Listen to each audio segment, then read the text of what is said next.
Hi. So this is called the $30,000 pocket dial. I'm not going to be ranting about something in the industry today or trying to give younger technicians who have just started advice on anything here. I'd like to create a series of memoir videos. This may seem weird because I'm only 24, but in the pursuit of doing what I want to do with my life in the manner in which I feel it should be done, I've gone through quite a path and quite a journey. And it's led me down a rabbit hole where I truly feel like in the past 7 years of my life, I've done more than a lot of other people have in 60 or 70 years. I'm not saying I've accomplished more. I'm not saying I've done better. I just feel like I have experienced a vast array of different things that a lot of people just don't experience or don't run into in 7 years. So I want to start documenting this. And one of the things that I've been disappointed in myself for is that in spite of all the ridiculous crap that I've gone through, I have never really made any effort to document it. And I want to start fixing that. So this is called the $30,000 pocket dial. And let's put some history here. I started this as a house call-based business. I didn't used to have an office or a store. I used to go to somebody's home, I used to perform a service, and I used to get paid and leave. I only offered services that I knew could be done within an hour visiting a client, so that I would always be making money instead of creating hassle for myself. And my friend Jake worked at a recording studio on 30th Street, and he was the manager. I used to have a joking title for him, fail manager. Not because he was a failure, but rather because his job was to manage the failures of others and turn a clusterfuck into a positive situation. And I'd hang out with him, and we'd go to lunch after he was done with the session or whatever it is he was doing, and I would be there to watch a clusterfuck as it unfolded.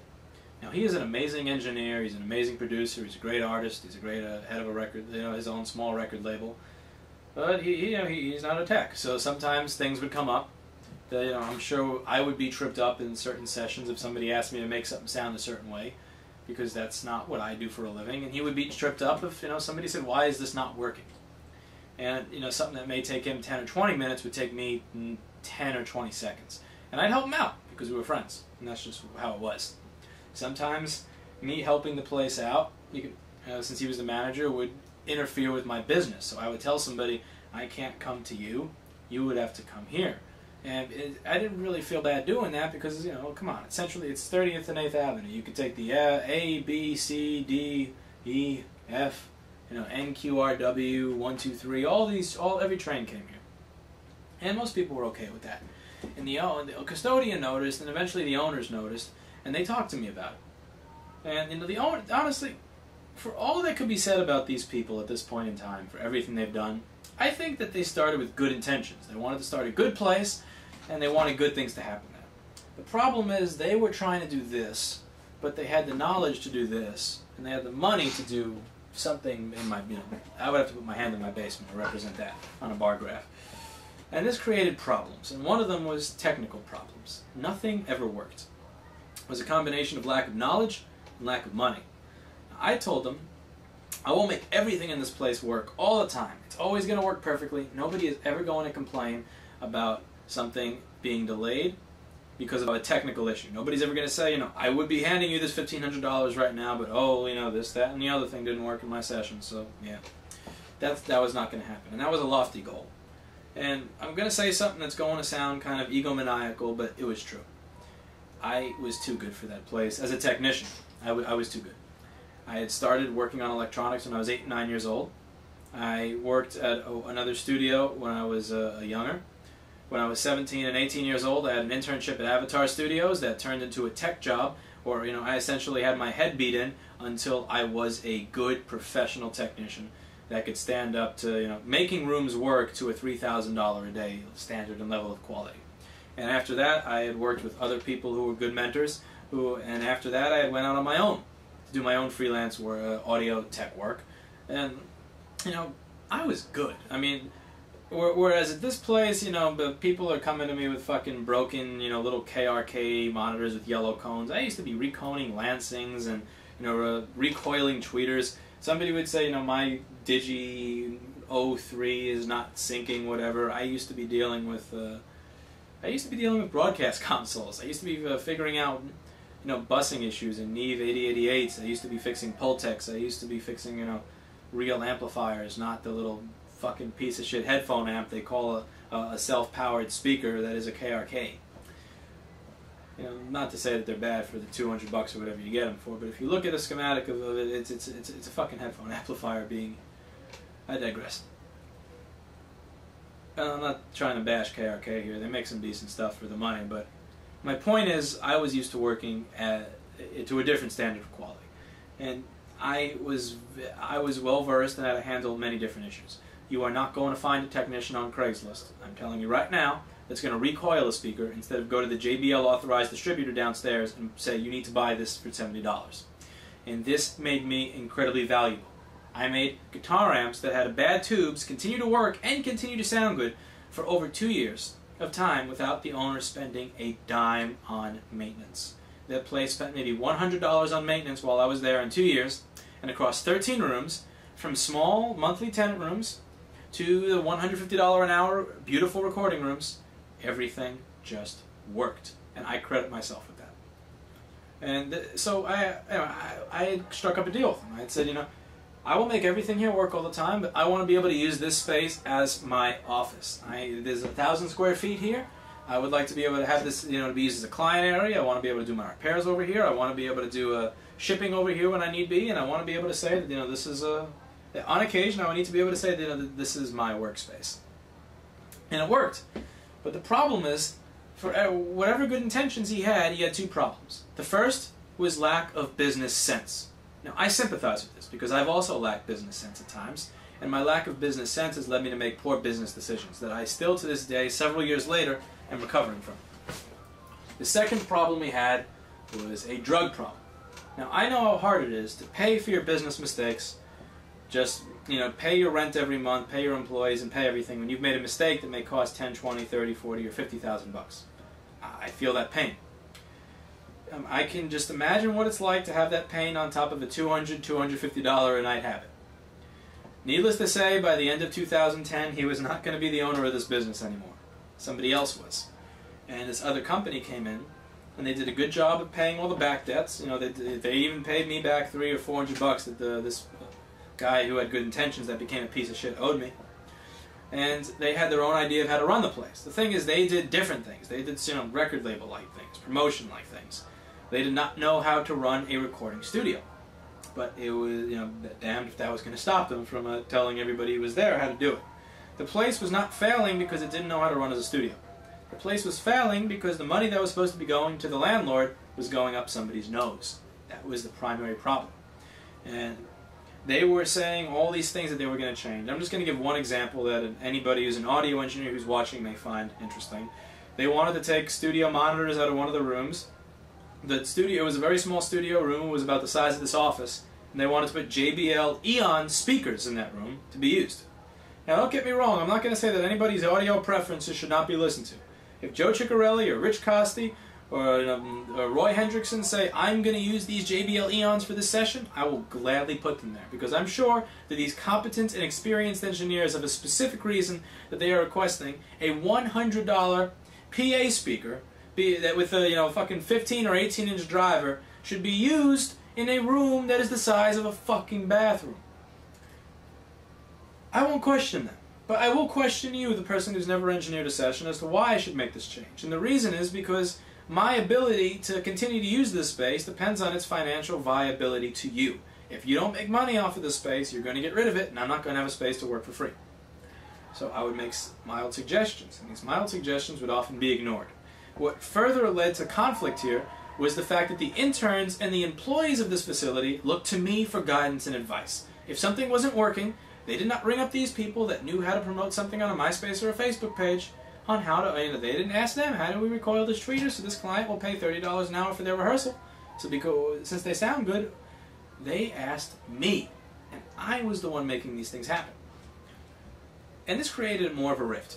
Now, eventually I get, and also the guy who was irritated at me kind of had his own ego and power trip and was, just a typical textbook Urban Dictionary music industry douchebag at the time.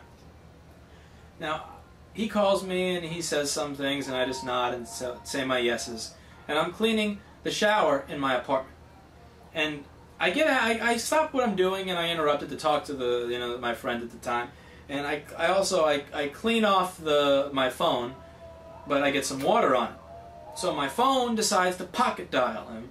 As while I'm putting it back in my pocket, it redials the last number because it's wet. And I go on for 10 minutes to bitch and complain about this person. From the comfort of my home, I'm saying, they know how to run this type of business. Why are they telling me how to run this type of business? I wouldn't tell them how to do this. It doesn't make sense. The people who don't know what the fuck they're talking about when it comes to X are telling me how to do X. You do Y, I do X, and let's be happy. Now, I also said I'm sure I said some other crappy things about the dude, or threw a couple of insults in there, because I was in the comfort of my home. And it pocket dialed him, and he was with his boss at the Grammys, and put me on speaker in a room filled with people who all heard what I had to say. And oh, it was over. I had called the guy back. It went straight to voicemail, of course. And I didn't apologize. It came down to me saying, I'm sorry that you heard what you heard. At the end of the day, it's still your business.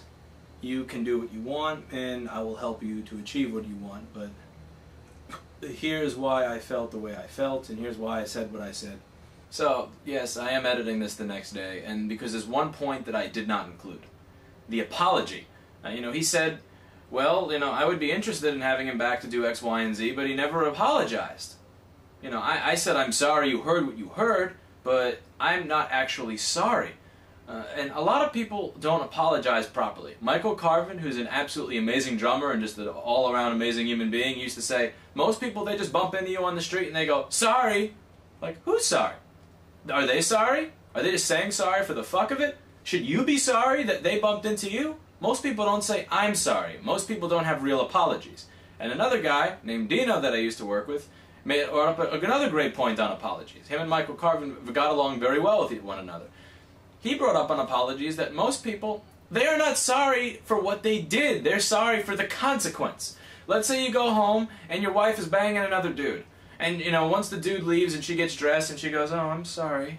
She's not sorry that she banged the other dude. She's sorry that she now has to find a new place to live. She's sorry that the husband that she got along with is now no longer going to be with her because of what she did. She's not sorry for what she did. She's sorry for the consequences. When somebody steals and they get caught and they go, I'm sorry or sorry, they're just saying that because that's just the right thing to say. They're not saying it because they're actually sorry. I apologize when I am truly actually sorry.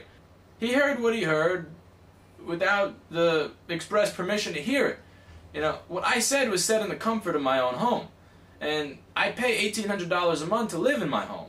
If you cannot bitch about your boss in the comfort of your $1,800 apartment, then where the fuck can you complain about your boss? I explained why I felt the way I did, but I sure as fuck am not sorry about it. Because that's my opinion.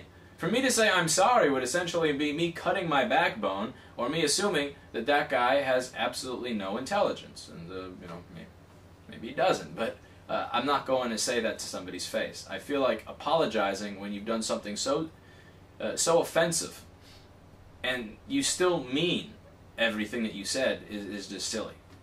And, the owner who was standing next to him called Jake and is like, who the fuck is this guy? Who does he think he is? Does he know who I am? We're gonna get him. Does he know what I can do? We're gonna kill him and his fucking family. Blah, blah, blah, blah, blah. Bullshit.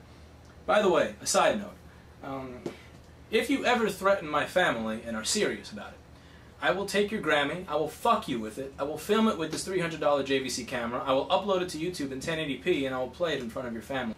Fuck you for threatening my family. Okay, but let's go back to the story. Yeah, I wasn't going to be using that place anymore for business. So this is where I move on to the $30,000 pocket dial.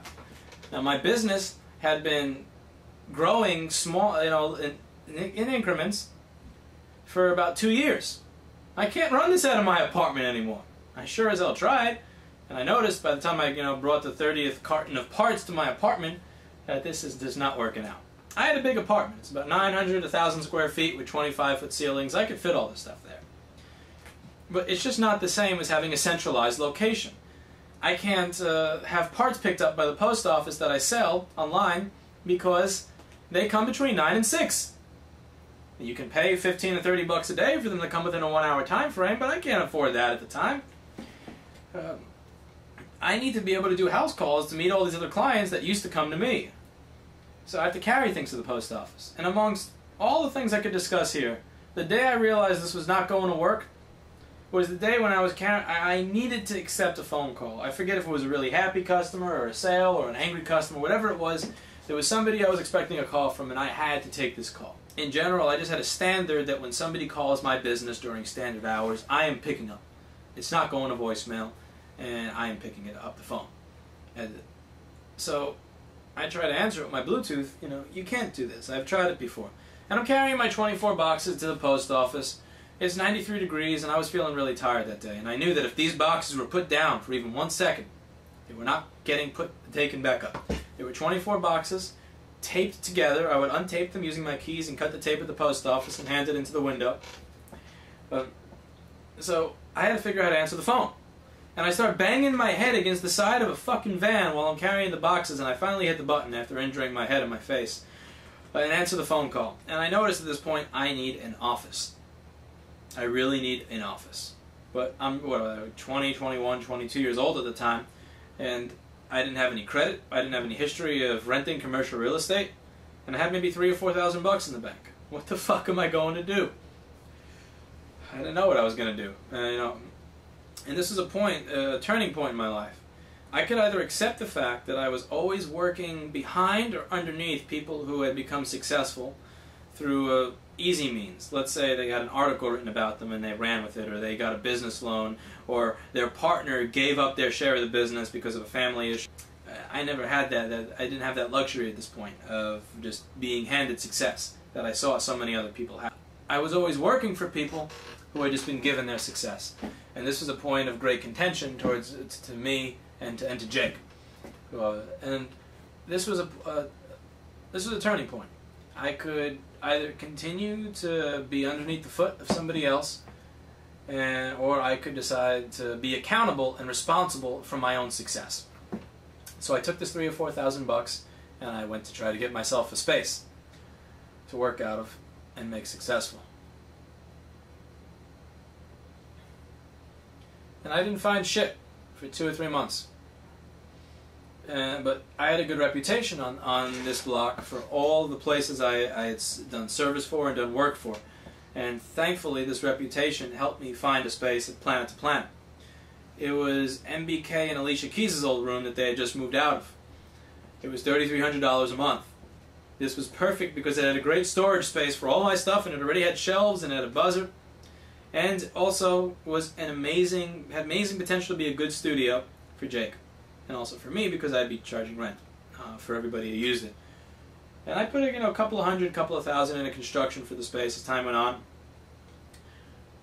Now here's why I call this the $30,000 pocket dial. There were a couple of spaces that were opening up in 2012, and I wasn't sure if I was going to try to take them or not. I was on the fence at the time as to whether or not I wanted to go from being a business with no overhead to being a store. But these spaces were opening up. And now I could have rode out my free time to these spaces if only I had kept my fucking mouth shut. Instead, I paid rent for May, June, July, August, September, October, November, and December, plus construction costs on a $3,300 a month office. So I just pissed away $30,000 because I just couldn't keep my fucking mouth shut. Yeah, $30,000 pocket dial. Now, that was not all bad, because when I got to this space and I took it, I talked to my friend Jake about it, who had been working at that other studio. Now, Jake at the time, let me tell you about him, he was building his business as an engineer and a producer, and also as the head of a small record label that he had been self-founded. He wasn't exactly making a living off of the label, mostly off of the whole engineering and producing part. And he was good at it. But as most people who start out in this industry, he didn't have a huge client base. Or the clients that he had didn't have a lot of money. So he didn't and also he got a lot of his clients based on the studio that was already getting business. Now he was at a point at this point where most of the clients coming to the studio were clients calling his phone, not the studio phone. And it was about time that he started taking advantage of this. It's still really hard to make that jump, because if you're a staff engineer or staff manager of a studio, the salary's not great, but that's a salary that allows you to pay your rent. You control the rooms. You control the rates for the rooms and which one you get to an extent, more than if you're just booking time at another studio. If If you book time at another studio and your artist no-shows, you're in a different shithole than if you're just booking time at the studio that you're the booking person for, and they no-show. I digress. It was time for him to move on. And I remember having a meeting with him that night, saying, when we were there, and John Grossbart had left the room to allow us to deliberate about what we wanted to do with the space. You know, I said, you can either keep working for this place that's eventually going to spit you out, or you can start working towards your own success. I can't offer you the same things they are. I'm not going to be able to be as fair at first. I don't even know what I'm going to offer you or what I'm going to expect of you. I'm going to need you to put in as much work as possible, regardless of how fair it may seem to you. And the only stipend I can give you is $500 a month. But I need you to be able to do everything necessary to help me with this. And this is not just for my success. You're going to be building your success. You're not going to be building somebody else's success. You're going to be building yours. And you're going to be building it out of this space. I have maybe $3,000 or $4,000 in the bank. I am emptying my bank account, emptying my assets into this place, and I'm also going to bring everything that I have, every supply. I'm going to change my Google, my Yelp, and all this crap to represent the fact that I work out of here. So if I don't make this work, I'm fucked. But I'm going to allow you to have something that you wouldn't otherwise. I rented him the space for dirt cheap for his own sessions, and this was an amazing fucking studio. You're talking like a 700 square foot control room that was, it was beautifully treated. The live room was bigger than this fucking office. It was silently ventilated. Now, I know you guys who are used to recording at Avatar and Quad and Electric Lady are used to this, but here in, $50 to $70 an hourville in 2011 and 12 and 13, as, the recording industry goes to shit, ISO booths are not ventilated, much less quietly. They are just not ventilated. So you have an artist that's paying $60 an hour to record in this room that is, where they're just breathing in their own carbon dioxide and sweating. I had this room where I could put it to 70 to 75 degrees in the middle of summer. You could yawn, stretch, you could fucking run around in this booth. And it was perfectly treated, not some Auralex bullshit foam. It was Owens Corning 703, it had bass traps in place. It was good. It sounded amazing, it was comfortable, it was beautiful. And I will give you this space for, I think it was something like $20 an hour. It was something ridiculous. And I was bringing also some gear to help out. And yeah, and it was a strange, uncanny set of circumstances where everything came together. I had a middle-aged person, Ricky, who was helping me with shipping. And I had John and Jason, two technicians who did not ever work in recording music studios before, sitting at a table right next to singers and rappers recording their music. I had an audio engineer sitting there recording music while I had an Upper East Side socialite walk through a cloud of smoke to get to this back room with a little sheep on the door to get their computer repaired. And it all worked in harmony. There's something about knowing that you are paying $120 to $130 a day to be there that really changes your mentality. When you know that you are not going to be able to continue your life next month if this doesn't work. It's amazing how quickly you make it work. And yeah, I'm happy that that I was kicked out. I'm happy that that pocket dial happened. I'm happy that my phone became liquid damaged because it gave me the balls to take accountability and responsibility for my life and my success and stop making excuses and stop saying this person has that because of this person has that because of this. Maybe that's true, but there are also people out there that took chances that I wasn't willing to take because I was too conservative. And I'm glad that I learned to stop being such a bitch and to just finally go out there and do something. That was risky. And I'm glad I made that risk, because making that risk made me realize that I should try to become even more of a legitimate business. And that's what got me to open a store. And that's what got me to hire staff. A lot of bad things happened in 2010 and 2011. My mother had committed suicide. I had figured out about some personal health problems that I didn't really pay attention to that wound up plaguing me later. I made poor business decisions that still affect me today. And a lot of bad things happened that I don't enjoy talking about outside of those things. In spite of that, I have to say that 2011 was one of the best years of my life. Because I stopped being a bitch and I started taking accountability and responsibility for my lack of success and for gaining success. And I started working towards building an empire based on my ideals and my morals and doing it my way And I also am glad that I helped inspire one or two other people to start doing that along with me, and to see them free themselves from the chains of working for people who had success handed to them or given to them easily. To branch out on your own and get away from that was a great experience, and only second to working alongside great other people like John and Ricky and Jake and Jason, and for all I may say making fun of certain people at certain times when it's appropriate. Those people were not just acquaintances or employees or coworkers, they were friends.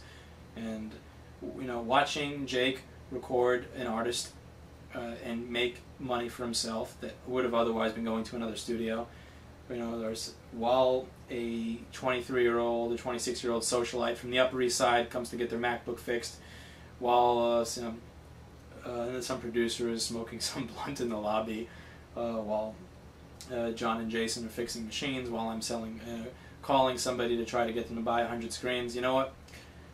All this happening under the same roof, it just doesn't seem like something that would work. But the fact that it did and worked and ran beautifully, and that all these people that would otherwise not really meet each other were getting along and cross-pollinating their ideas, that was an amazing and humbling experience for me. And it was a uniting experience, and it's an experience that that's very hard to describe and very hard to recreate. So for all the things that went wrong with 2011, the people that were a part of making that experience, I thank you, and for making it one of the best years of my life. Right now, I may not be where I was had I not made that $30,000 pocket dial. I might still be, leeching space off of a place based on my reputation as a technician. Not really building a name for myself, not building an empire for myself or a business where my name was on the door and not somebody else's. I may still be working for people who hadn't, just been given their success, or had received their success through luck, who hadn't truly earned it. And I would be working under those people and resenting those people until I died, if I hadn't been kicked out of it. And right now, for all the problems I have in life, I have an amazing staff of amazing people. For any of the complaints that I have, the Milan, the technician, Steve, the assistant technician, and Vinieta, the receptionist, you guys are a team that I truly appreciate being a part of. You're not employees, it says that on payroll, but you're coworkers and friends. And I appreciate the opportunity to have met the people that I did in 2011, and I appreciate the people that I've had the opportunity to meet and employ now. And this all would not have happened had I not had a water-damaged fucking phone on February of 2011. So that's the $30,000 pocket dial for you.